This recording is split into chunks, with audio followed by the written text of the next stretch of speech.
Watch Who?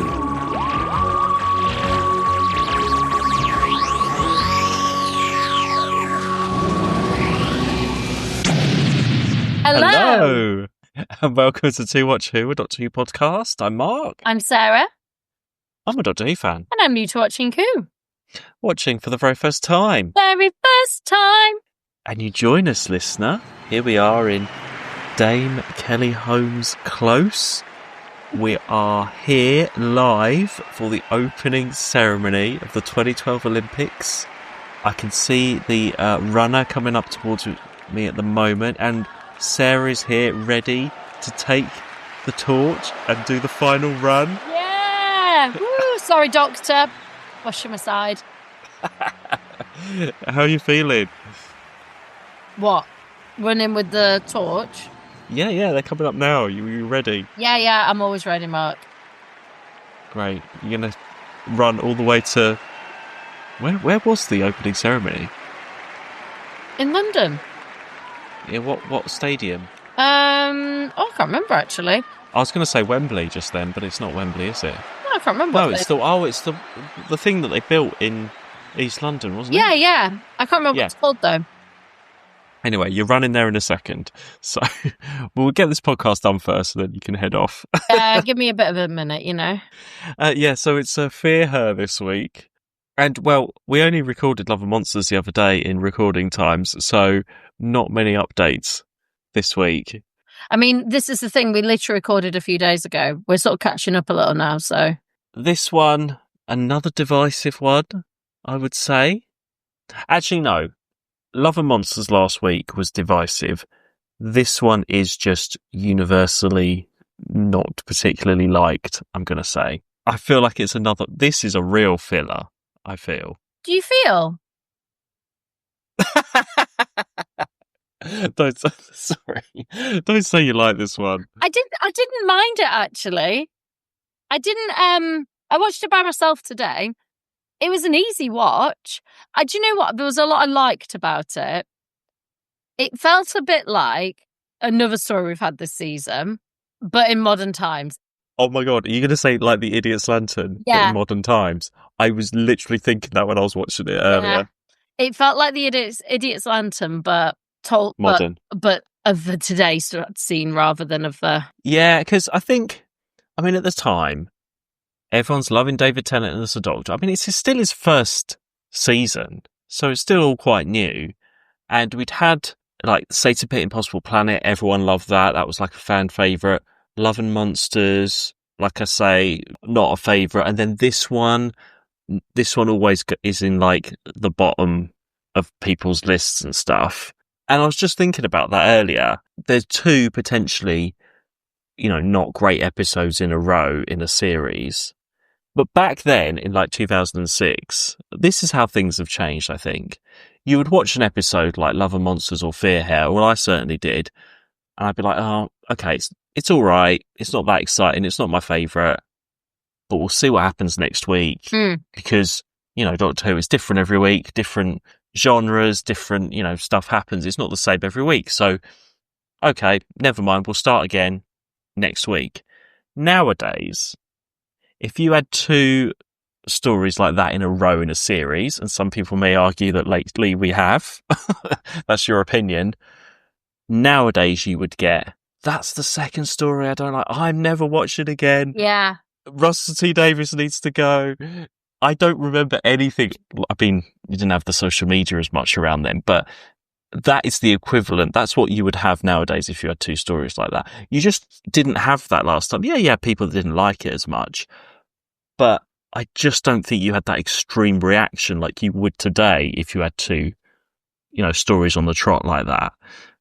That's just what came to mind when I was watching this. And yeah, everyone's like, oh yeah, Fear Her. It's the rubbish one.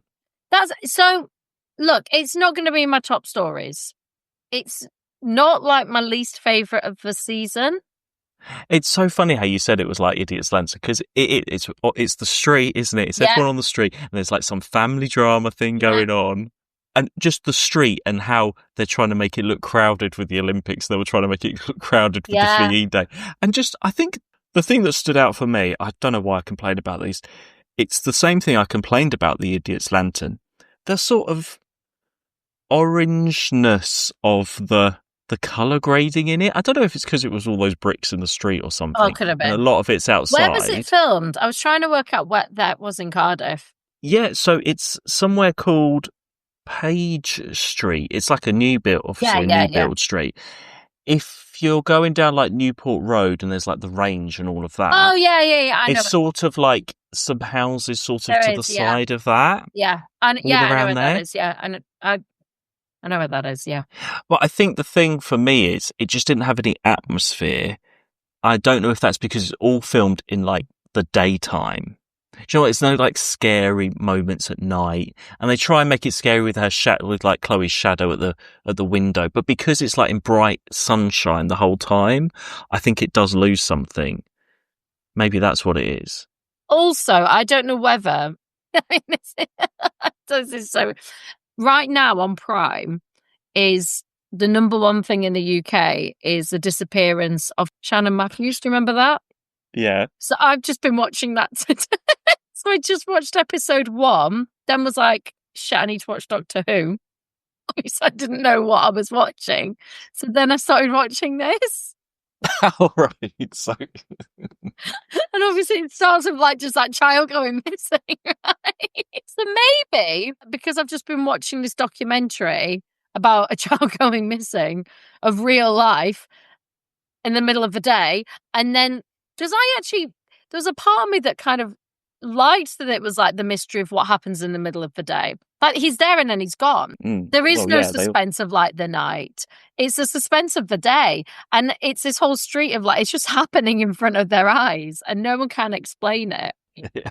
Don't get it mixed up. Shannon Matthews did not go missing by the soulless child, everybody. No, Let's just get that clear. Very different situations, very different things. Awful story. But I was watching it at the same time as watching that documentary. And forgot completely what Fear Her was about because when we watched it, Love and Monsters, like 2 weeks ago, I'd forgotten completely what this was about. So then I started watching this and I was like, oh yeah. Let's talk about the setting where it's set because it's not like far future. No. It's like 5 years in the future, which is quite an interesting thing to do. And to put it as the background of London 2012, when, what are they filming this, writing this, 2005, 2006, just when we'd got the bid like approved or however it happened. So it's quite a new thing. I loved that. I liked the little quote of like Shane Ward greatest hits. That I was going to say about that. That's brilliant, isn't it? I mean, sadly, Shane Ward did not have a greatest hits. But like, there's something very camp about that as well. And yeah, I don't know. There's a lot of things like that I just really liked about it. I liked that it was, I mean, I don't know, 2012. Oh, I love 2012. What a year. That was my favourite year. Is it? Yeah. Really? That's like probably my favourite year. I'm in uni and I'm having a great time in uni. It's like a peak year of uni for me. Were you not working at the gate then? No. No. Year after I was. You were there 2013? Yeah. Yeah. Okay, 2012. 2012 is the year. When did Wills and Kate get married? Was that the same year? Yeah, I think it is. I think it's April 2012 because I'm sure they then attended the Olympics and there was this whole thing. Oh no, 2011. They got married April 2011 and then obviously 2012 because there's all the pictures of them, wasn't there? Like, oh, look at them at the Olympic Games. I mean, I remember watching the opening and closing ceremony. I didn't watch actually any of the other Olympics. I watched loads of the Olympics. I watched loads of it. So we just had the royal wedding. So like, you know, I had a really good party. I went to a really good party, got very, very drunk at the royal wedding. But 2012 summer, like everything just felt great. It was just like a really good time. So maybe I was working, or maybe it was that summer. Maybe I just about started working then. I look back on it with a really strong nostalgia of like, just being really proud to be British, which then faded very quickly because then we're going to Brexit after this. Well, a little bit after that, but no, yeah. Pretty much, it's 2012 and then 2016's Brexit. I mean, for me, the best thing about the Olympics was the Spice Girls at the closing ceremony. Yeah. Oh, it was just That was amazing. it was so good, and but just there was this general feeling amongst like wherever you went of people and just general camaraderie and just I don't know. I can't. It's really hard to explain, but it was just like a really good British time. Well, Yeah, like it was. Yeah, it was almost like the Cool Britannia stuff coming back again from the 90s. Did the Queen have a she'd had. Oh yeah, I think yeah, Jubilee she'd had a Jubilee around? as well around then. I don't know. Maybe it was just an age thing as well. Being that time where I was just starting to like go into adult world as well. And yeah, I just have really good memories of that sort of time. Mm. I mean, we don't see too much of the actual.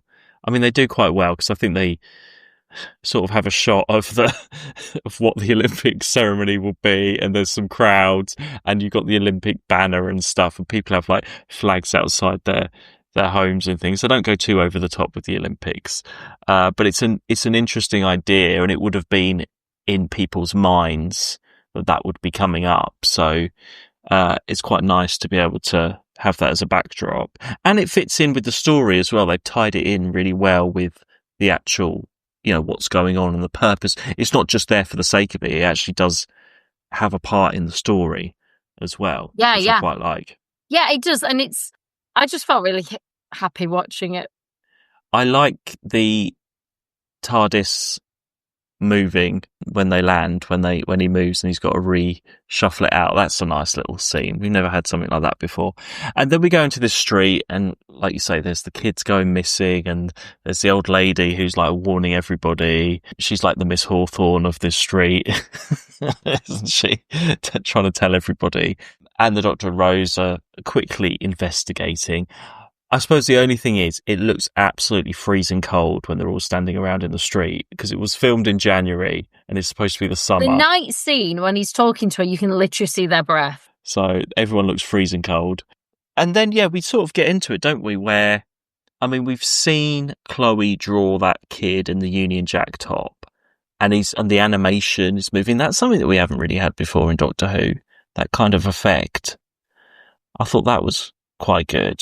I thought it was quite a cool idea, the child drawing and them being trapped in the drawings. Yeah, it's going a bit more sort of CBBC. I mean, I would describe this episode, especially later on with like Chloe and the Isolus, like a CBBC Exorcist sort of story, isn't it? But this is one of those stories, I think, where you're reminded that actually she's quite scary as a character. She plays it really well, the kid.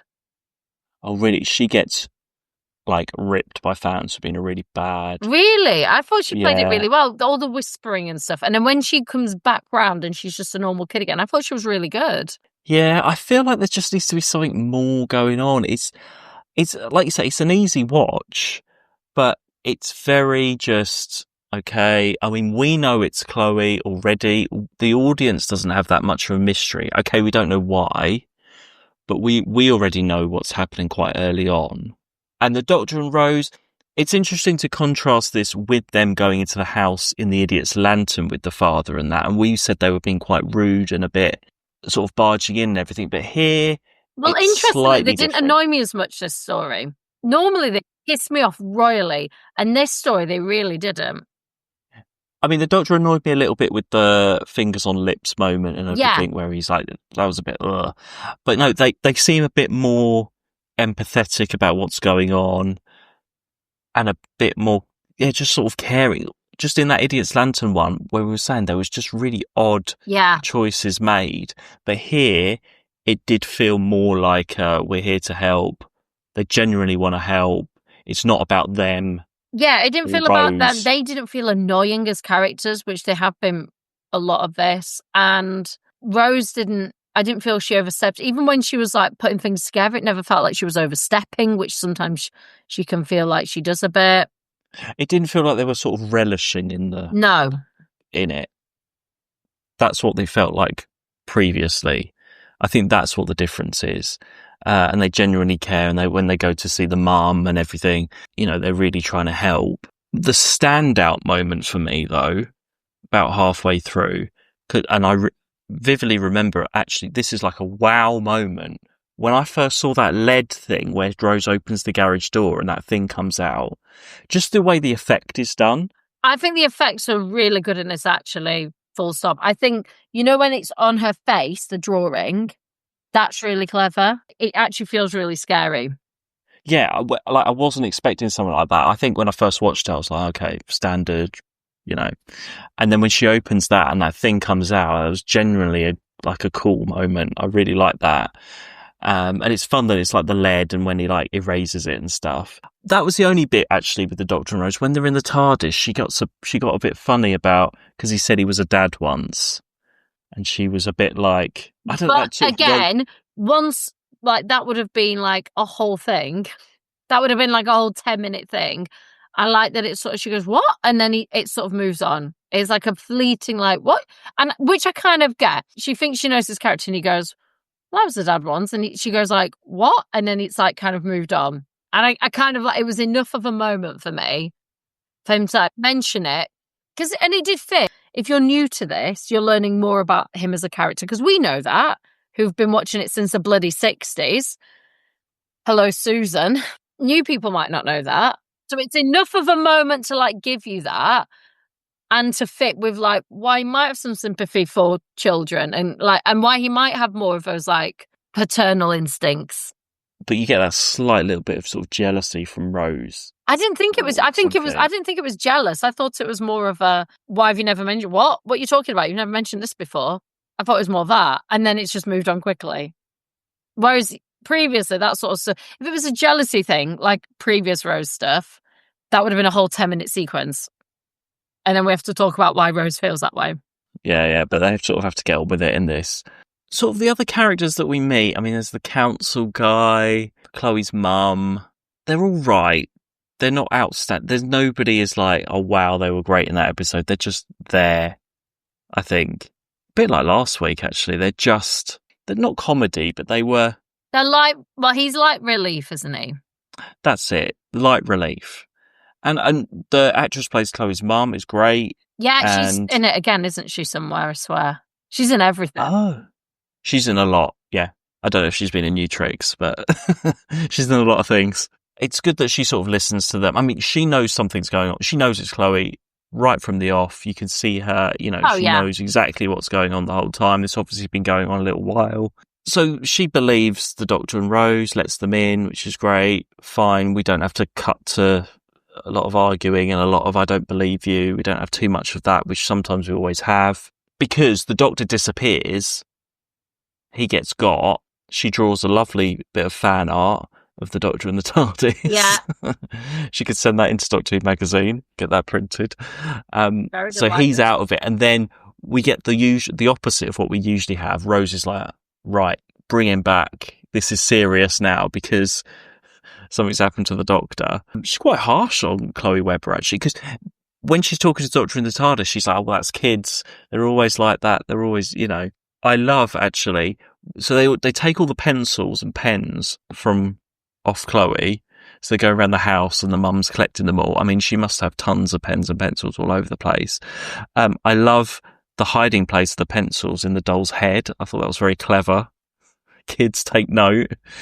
I thought that was good. So that's how she gets to draw the Doctor and get him vanished. We have this whole sort of other plot about Chloe's dad, and because that's when Rose finds him in the cupboard, that drawing. I mean, it's there just to add something else. He's not in the picture and he's missing, and it adds a little bit of suspense, doesn't it? Of like, we need something like an evil element, don't we? Because I think that's the what thing it is. Itself isn't bad, but the thing that she's drawn that she's missing and the memory she has of him. Yeah, and it's a little bit sort of slightly disturbing because she's drawn the monster and it's her dad, and it's sort of got out of hand. Like, I suppose the implication is it's sort of grown a bit too powerful because it's this, I don't know, potential sort of implied abuse in a way, isn't there? Yeah. There. So it takes a bit of a turn suddenly when he turns up and there's that element there. Otherwise, it would have been fairly light-hearted throughout, wouldn't it, really? And I actually forgot what happens to him, because I thought he turns up and it gives you that monster moment, because otherwise there isn't one, But I forgot after the I Solace Child stuff, I was like, that dad thing just didn't go anywhere. What's going on? And then it sort of brings it back up again because he's still there.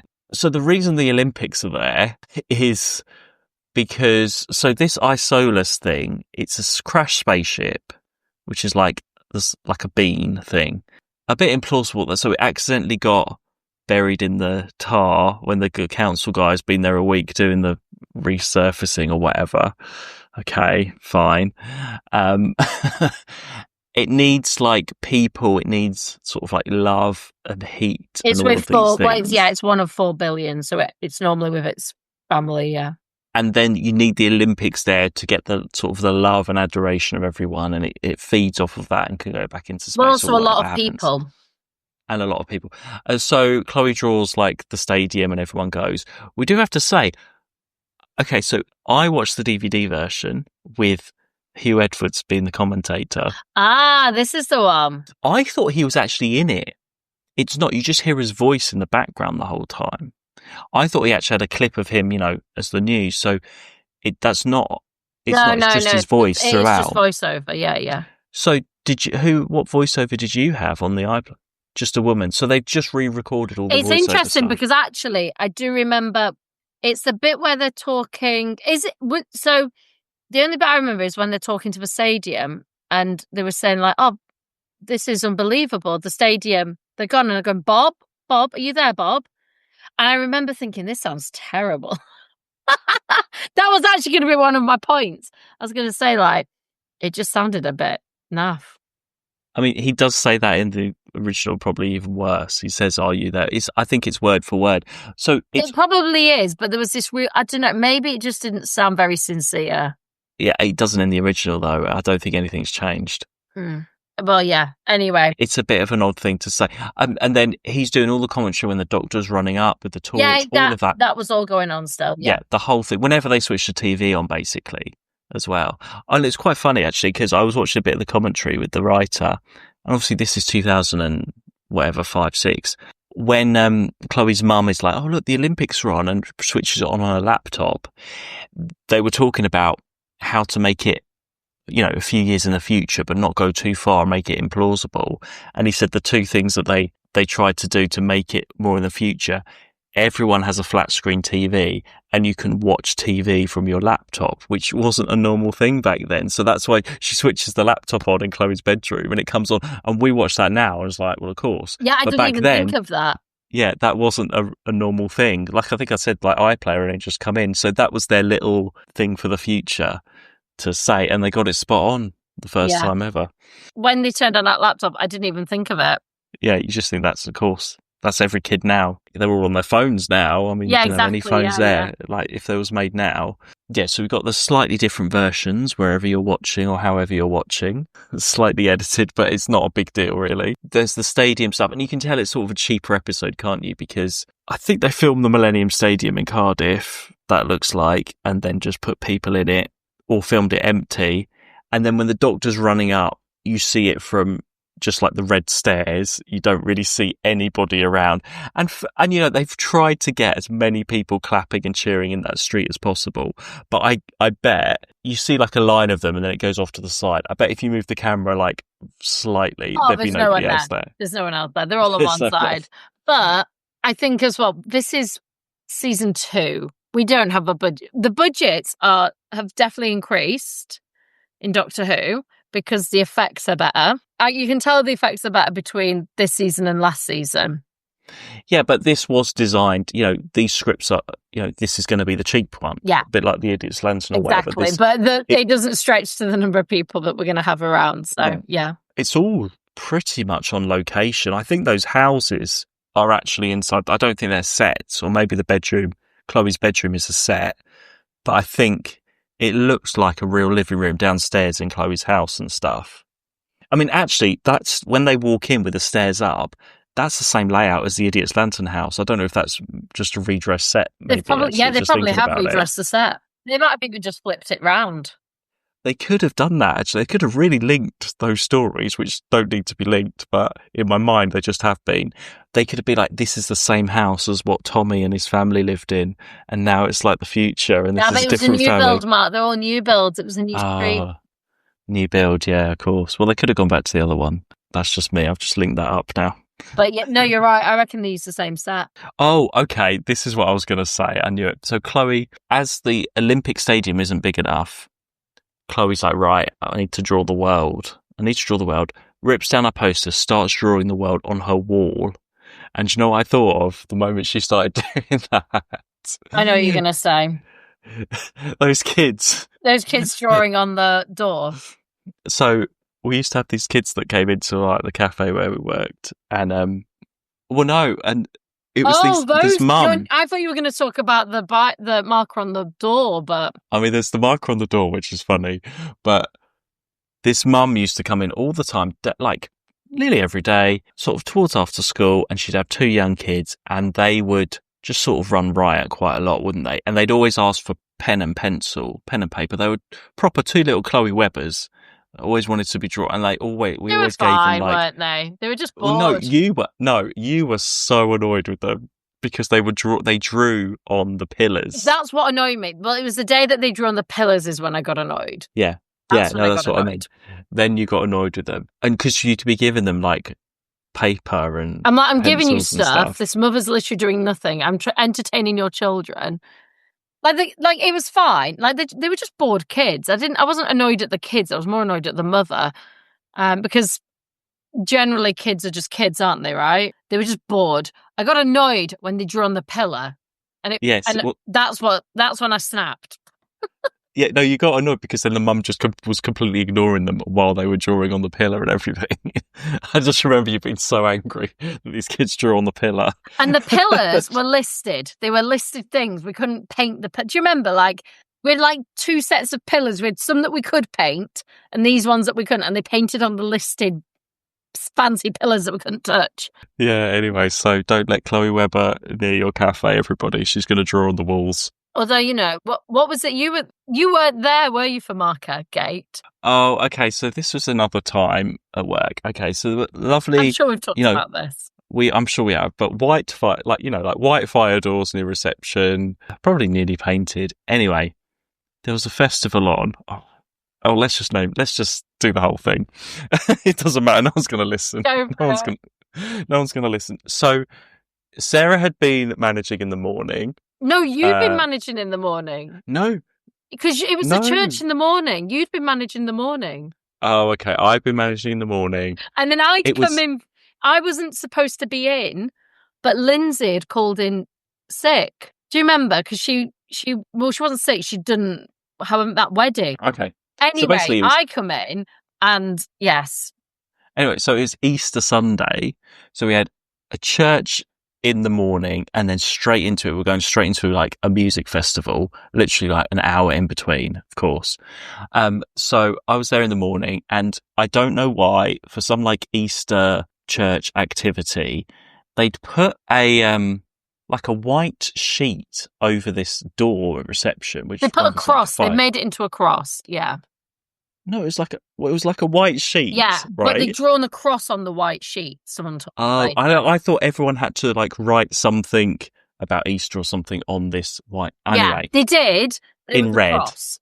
Yeah. Okay, they drew a cross on a white sheet, which they stuck to this door. Great. And so then we packed wrote down on it in red permanent marker. Right, red permanent marker. And then we this is totally going off, but it's this is the kind of thing Chloe Webber would do. And so anyway, we're clearing up for the rest of the day. Take the sheet down. Obviously the permanent marker has gone through onto the white door, so there's like red all over the door. Okay. And where this was at reception we were setting up the tickets for the music festival, you know, the wristbands and everything like that and everything. So that was all being set up. And then Sarah comes in. So we're setting up and there's this lovely lady who organised the festival, who was there at the tickets doing that and everything. Sarah comes in and just looks at the door and is like, who the fuck put red on the door? Who the fuck has drawn on the door? And this lady was just like, I don't know. Like literally just come in as well, hadn't I? And it was just chaos. There was just all this chaos going on. And they were still, I think they should have gone and they were still there. And I was like, why have they not gone yet? Like, they should have gone. Or there was something. And then you were still packing up. I was like, what the fuck is going on? Why are they still in? What's going on? And I looked at the door and I went, who the fuck has drawn on the door? It was like the final, like nailing the coffin of the situation. And she just stood there and she went, I don't know. I didn't like clock that she was there. It was kind of like one of those rants out loud to myself. Oh, that was so funny. I can still see that red on the door. I really can. And then I came back and had a go at you about it. Like, how we allowed this, Mark? How we allowed this red on the door? I didn't know. I was like, I turned my back 1 minute.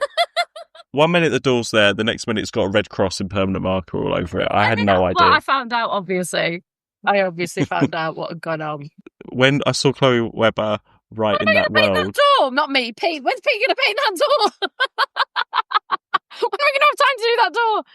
Oh, God. But yeah, when I saw her drawing the world on that, like ripping down the poster and just being like all over it, that's what came into my head. I was like, Sarah would not have that. But also, from that, I sort of, with this tiny little window that you could look out. And I think that's when I saw it. I was just like, sat there and I just looked through our tiny little window and I saw them drawing and I was like, they're drawing on the pillars! Okay, while we're talking about this, while we've completely gone on a tangent, that also reminds me of when the church was using the building opposite, the Macintosh, which was hired out separately, but I was sort of responsible to make sure. And they would just, they would have all the kids eat biscuits, spill water all over the floor, they draw on the wall at one point over there as well. Yeah. Absolutely no regard for anyone else or anyone else's safety or building. Yeah, and they would just not, and I'd have to go over there and check that it was being left as it was for the other people, and obviously it never was.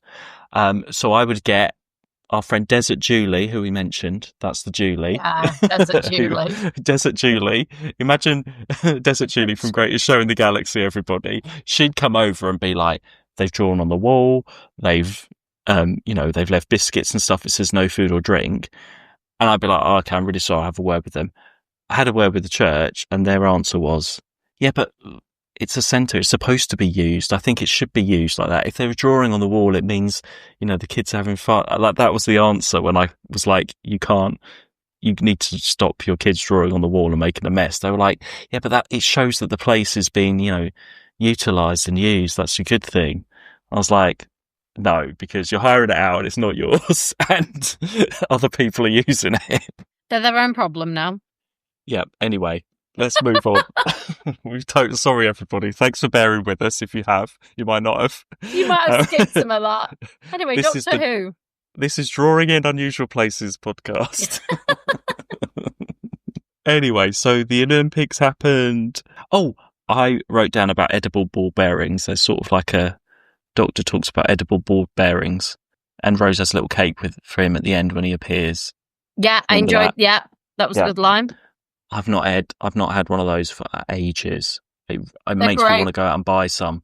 Actually, no. Do you know what? I put some on when we made the mechanoids. I think I had edible ball bearings then. That was the last time I ate those. I think last time I've had one is doing cookies in schools or cupcakes in schools. Yeah. Really great. It's a bit weird that it's dark. I mean, I think the only reason it's dark is so the fireworks can be at the end, because where has the Doctor been when everybody else has returned? Well, he's been doing the frigging light. He was running with the lantern. Oh, yeah. That makes sense now. Okay. There you go. They've just lit the flame. It's the end of the ceremony. Everyone's celebrating. Oh, yeah, of course. Okay, so she's been waiting around. Yeah, great. It made me jump when those fireworks went off. Oh, it made me jump. Fireworks, I love. Well, I don't like going up and lighting them. No. You don't like them. You don't like balloons or fireworks, love. You like no, a cat. I don't. Okay. No. And then, yeah, it's all wrapped up. We don't really see Chloe Webber's happy with her mum and everything, and it's all done. And then the Doctor and Rosa is like, our mission of the week is done. I thought it was a great cliffhanger, though. We're going to get to that. Well, then we go into we do go into, because we had a few little hints, haven't we?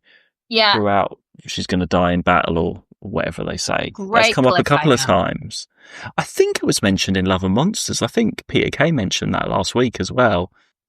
Goes into this cliffhanger. Very shocked. Like, I remember watching so we've had all these next time trailers, and you remember it sometimes and sometimes you don't.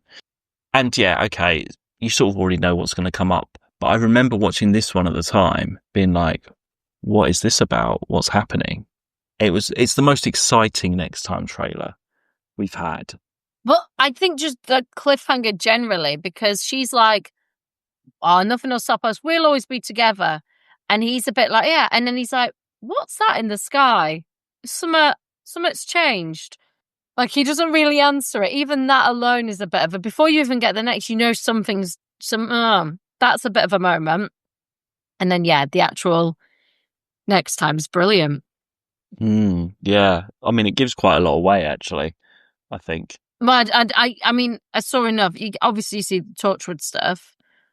And the biggest line being, this is my final show or something. Yeah, this is the story. Yeah, the final story. So we'll see. We'll see. But just going back to Fear Her, yeah, so it's a middling one, I think. It's not. I don't think it deserves the absolute terrible reputation.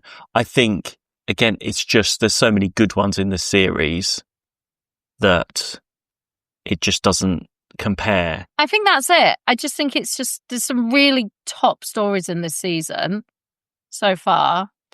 And is it one of the top ones? Probably not. But there's been some really top ones. You've got to have some dips in the season for balance. Yeah.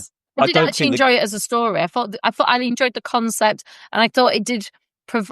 Doctor and Rose didn't annoy me. That was a bonus, and I thought it for an audience provided just a slightly different dimension of us with the Doctor. Like, for new audience are going to learn something new about the Doctor, and for us, we just get to see that little bit more. Not always I'm going to defeat and set but actually just helping. Yeah, that's it. Yeah, he's helping. Yeah, he's not like a monster to fight or anything. Yeah, he's just, I'm here to, help mankind, not just fight the battles all the time. Sometimes the fight is to help. And that was quite nice. Well, yeah, okay. Well, it's 2 parts next time. Yeah, I guessed. So it's Army of Ghosts. Yes, yeah. Army of Ghosts is the next episode, it's called. So, very exciting. I was just going to say as well, I don't think the girl that played Coley Webber went on to do any other acting, actually. I think it's the only thing she's done.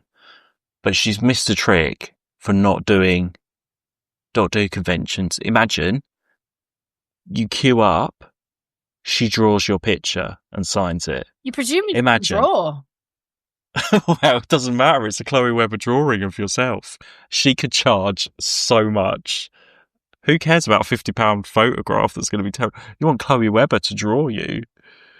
You know, like those people that do caricatures on the street and that. You're presuming she could draw. Yeah, but it doesn't matter. She could charge a fortune even if she doesn't draw. If it was me doing it, there'd be terrible drawings. You'd all be stickmen. Yeah, nobody's drawn by you, so... Okay, maybe not stickmen. It has to be slightly Chloe Webber-like. That's what I mean. Maybe she can't draw. And then instead of doing like a talk at conventions, we can just all watch her draw like the whole world on a wall. Yeah, but you're presuming she can draw, Mark. Yeah, but everyone can draw the world. She can do a circle with some countries and shade it in. And she's probably like, late 20s by now anyway. So I'm sure is she a drawer out? I don't know. I need to look it up, but that would be amazing if someone can book her for a convention. Chloe Webber draws. Chloe Webber art class. That'd be fun. Okay, fine.